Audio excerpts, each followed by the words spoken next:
پھر بخاری میں موجود ہے، کچھ لوگوں میں بحث ہو رہی تھی، وہاں حضرت علی کا بیٹا موجود تھا محمد بن حنفیہ. گفتگو کا اسلوب یہ بتا رہا ہے کہ لوگ کرٹیسزم کر رہے تھے حضرت علی کے اوپر کہ یہ حضرت عثمان کے خلاف جو کچھ ہوا اس کے پیچھے حضرت علی ہیں.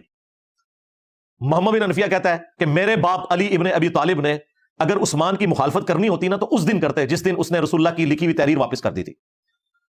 پھر انہوں نے وہ حدیث بیان کی، بخاری شریف ہے سر، مولانا شریف نہیں ہے.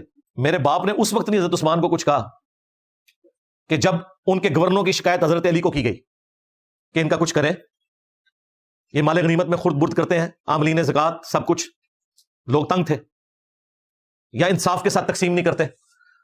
تو حضرت علی نے مجھے کہا کہ یہ رسول اللہ کی لکھوائی ہوئی تحریر ہے، وہ فلاں تاکچے میں رکھی ہوئی ہے، وہ لے جاؤ اور حضرت عثمان سے کہو کہ آپ اپنے گورنروں کو اس کے مطابق ہدایات دیں کہ وہ اس کے مطابق مال غنیمت کو اور زکوٰۃ کو، ان چیزوں کو تقسیم کریں. ان کی شکایتیں آ رہی ہیں. یہ بخاری شریف ہے سرکار، مولانا شریف نہیں ہے. محمد بن حنفیہ کہتے ہیں جب میں وہ تحریر لے کے حضرت عثمان کے پاس پہنچا، انہیں بتایا تو حضرت عثمان نے کہا کہ مجھے یہ تحریر نہیں چاہیے، تم واپس لے جاؤ. اب یہ ایک بہت بڑی، آج کے دور میں دیکھا جائے تو بڑی سخت بات تھی یہ. اسی لیے محمد بن حنفیہ کہہ رہے تھے کہ وہ دن تھا کہ حضرت علی عثمان کو، میں نے آ کے جب حضرت علی کو بتایا تو انہوں نے کہا ٹھیک ہے اس کو واپس وہیں رکھ دو.